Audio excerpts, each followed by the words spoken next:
नमस्कार, मैं विश्वास राय। आपका स्वागत है टारगेट विद विश्वास राय चैनल में।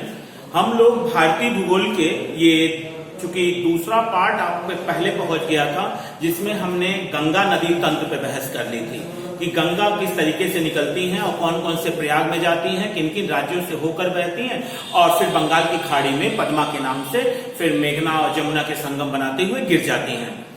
ये जो वीडियो है ये 2 नदी तंत्र, मैंने कहा था कुल आपको 4 नदी तंत्र पढ़ने हैं।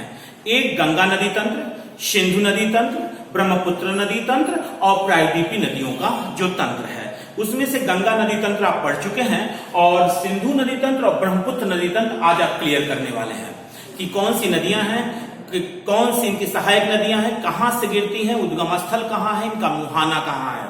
उद्गम स्थल जहां से वो उद्गमित होती हैं, जहां से निकलती हैं, और मुहाना उसे कहते हैं जहां पर ये नदियां सागर में समाहित करती हैं, स्वयं को संगम में ले जाती हैं।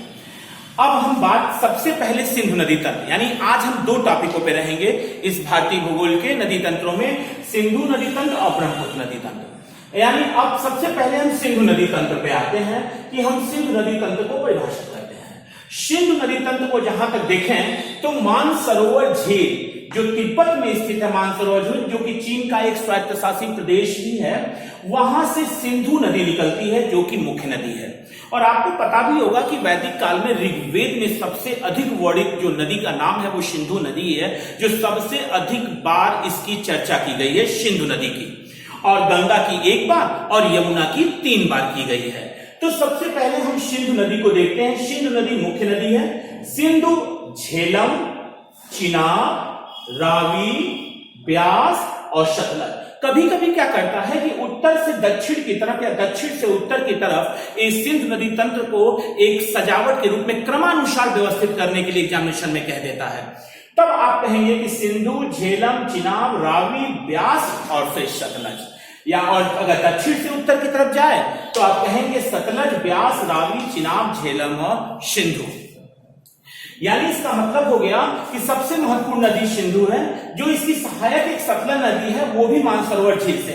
यानी सिंधु नदियों के तंत्र में अगर हम देखें तो 2 नदियां मानसरोवर झील से निकलती हैं। याद रखिएगा, क्वेश्चन पूछता है निम्नलिखित में से किस नदी का उद्भव भारत में नहीं होता, तो याद रखिएगा अगर चारों विकल्प दे देता है, सिंधु, झेलम, चिनाब, रावी, सतलज, ब्यास, सबको इकट्ठा कर दे, तो सिंधु और सतलज इन 2 नदियों का उद्गम भारत में नहीं है, जबकि झेलम, चिनाब, रावी और ब्यास का उद्गम भारत में माना जाता है। भारत में माना नहीं, भारत में है। यानी आपका आंसर होगा सिंधु और सतलज, जिनका उद्गम भारत में नहीं है। ये मानसरोवर झील तिब्बत के चीन के स्वायत्तशासी प्रदेश वहां से निकलती है। चूंकि ये नदियों का अगर एक क्रम देखें तो आप देख रहे हैं कि ये पाकिस्तान की तरफ जा रही हैं मुख्य रूप से। तो भारत और पाकिस्तान के बीच इन्हीं नदियों पर 1960 में इंडस वाटर ट्रीटी, सिंधु जल समझौता हुआ। तो याद रखिएगा कि 1960 में विश्व बैंक की मध्यस्थता से सिंधु जल समझौता हुआ। तो ये भूलिएगा मत, सिंधु जल समझौता। कई बार क्वेश्चन पूछ चुका है कि सिंधु जल समझौता किनके बीच हुआ है, तो याद रखिएगा सिंधु जल समझौता जो है 1960 में हुआ है और ये इंडिया और पाक के बीच में हुआ है, भारत और पाकिस्तान के बीच में हुआ है।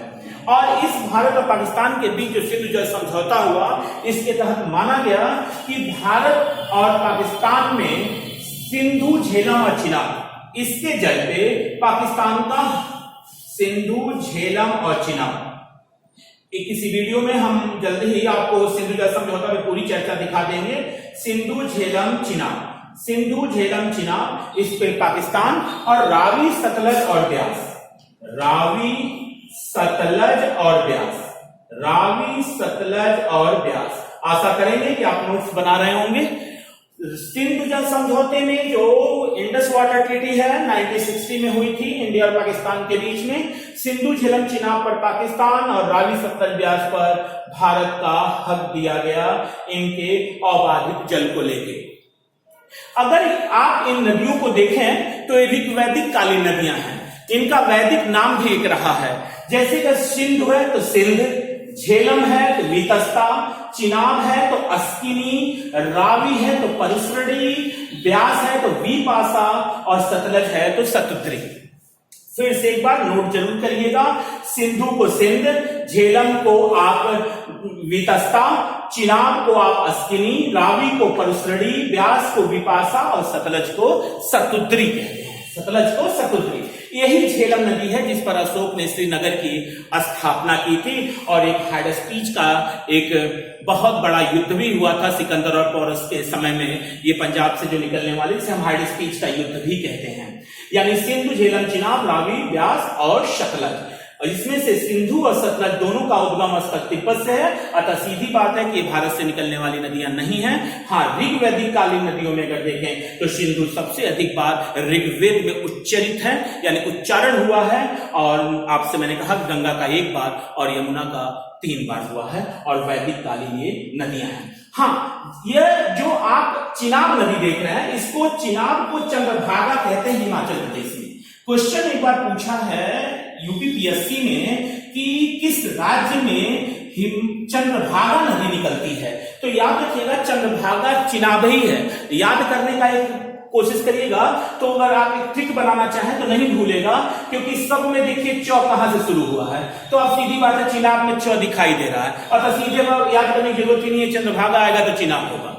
चंद्रभागा 2 नदियों से मिलकर बनी है। ये 2 नदियां निकलती है, एक चंद्र निकलती है और एक भागा निकलती है। ये 2 नदियों का जहां संगम होता है वही संगम चंद्रभागा कहलाता है और वहां से चिनाब का उद्गम हो जाता है।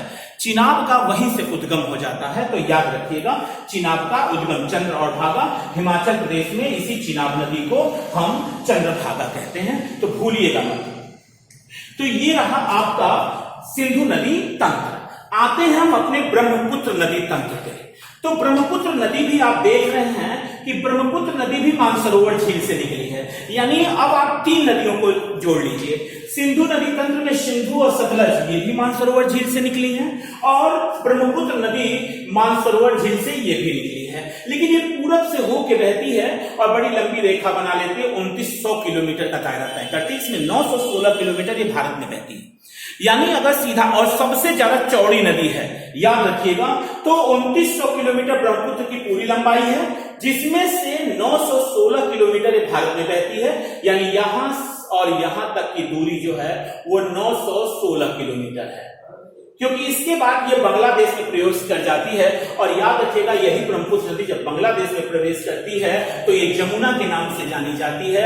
यानी इसका नाम तब जमुना पड़ जाता है, जो कि भारत की मुख्य नदी गंगा नदी तंत्र की मुख्य गंगा के साथ जो पद्मा के नाम से है वहां संगम बनाती है।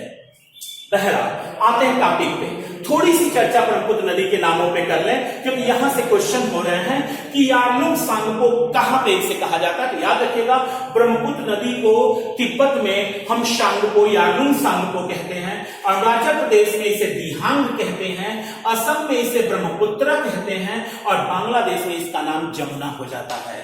यानी हमें याद रखना होगा कि तिब्बत में ब्रह्मपुत्र नदी का नाम यारलुंग सांगपो है, अरुणाचल प्रदेश में ब्रह्मपुत्र नदी को दिहांग के नाम से जानते हैं, असम में ब्रह्मपुत्र नदी को ब्रह्मपुत्र के नाम से जानते हैं और बांग्लादेश में इसे हम जमुना के नाम से जानते हैं।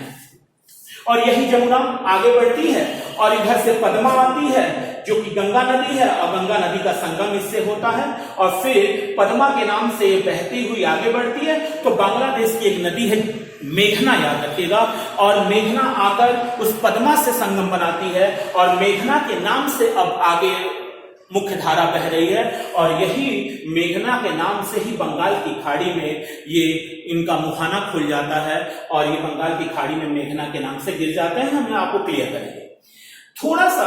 अब इसको हम एक स्पष्ट तरीके से देखें अगर हम अपने ब्रह्मपुत्र नदी को, तो ब्रह्मपुत्र नदी ये नदी जो है जो मुख्य मानसरोवर झील से जो निकल रही है, इस मानसरोवर झील से ये ब्रह्मपुत्र नदी है। याद रखिएगा, आशा करेंगे कि आप नोट्स बना रहे होंगे। ब्रह्मपुत्र नदी, और यहाँ क्वेश्चन पूछा क्या क्वेश्चन है, और ये क्वेश्चन जहां जब भी पूछा गया है तो एक आईएएस में क्वेश्चन पूछा गया, नहीं कहीं नहीं पूछा गया, राइट और लेफ्ट का क्वेश्चन ब्रह्मपुत्र से। ब्रह्मपुत्र की ये जो दिबांग, लोहित, धनसरी, कोपिल नदी, तीस्ता, संकोच, मानस और सुबनसिरी नदी आप देख रहे हैं, इसी लोहित को खूनी नदी भी कहते हैं, याद रखिएगा। इस लोहित नदी को हम खूनी नदी कहते हैं, कभी पूछा नहीं गया लेकिन पूछे जाने की संभावना बन जाएगी। लोहित नदी को ही खूनी नदी कहते हैं। तो अब आपसे सीधा ये क्वेश्चन पूछेगा कि जो तीस्ता, संकोच, मानस, सुबनसिरी, दिबांग, लोहित, धनसरी, कोपिल किसकी सहायक नदियां हैं? तो आराम से हमारा आंसर होता है कि ब्रह्मपुत्र नदी की सहायक नदी है। लेकिन जब ये क्वेश्चन पूछ दे कि जैसे अब 4 विकल्प दे दिया, दिबांग, लोहित, धनसरी, मानस, निम्नलिखित में से कौन सी नदी ब्रह्मपुत्र के दाहिनी तरफ से संगम बनाती है, यानी दाहिनी तरफ से उसकी सहायक नदी बनती है, तब ये क्वेश्चन भारी क्वेश्चन बन जाएगा, दिक्कत में डाल देगा आपको। याद रखिएगा, दिबांग, लोहित, धनसरी और कोपिली नदी ये लेफ्ट से मिलती हैं और ब्रह्मपुत्र में, और तीस्ता, संकोच, मानस और सुबनसिरी ये जो नदी आप देख रहे हैं ये राइट से मिलती हैं इस ब्रह्मपुत्र नदी में। और आपने कहा यही ब्रह्मपुत्र नदी जब आगे जाती है तो बांग्लादेश में प्रवेश करती है, जहां जमुना कही जाती है। तो याद रखिएगा, भारत में ये कुल 916 किलोमीटर है और कुल इसकी लंबाई 2900 किलोमीटर है, जबकि आप जानते हैं कि आपके गंगा की कुल लंबाई 2525 किलोमीटर है। तो चूंकि भारत के हिसाब से देखेंगे तो गंगा सबसे लंबी नदी हो जाती है, और कुल दृष्टिकोण देखा जाए तो गंगा से ज्यादा लंबाई इसकी ब्रह्मपुत्र नदी की हो जाती है। तो आज आपने सिंधु नदी तंत्र और ब्रह्मपुत्र नदी तंत्र पर चर्चा की। एक और वीडियो, अगला वीडियो जो आएगा वो अकेला पूरा प्रायद्वीपीय नदियों के तंत्र पर आएगा। वीडियो स्किप ना करिएगा, पूरा वीडियो देखिएगा और देखने के बाद लाइक, सब्सक्राइब करना ना भूलें। धन्यवाद।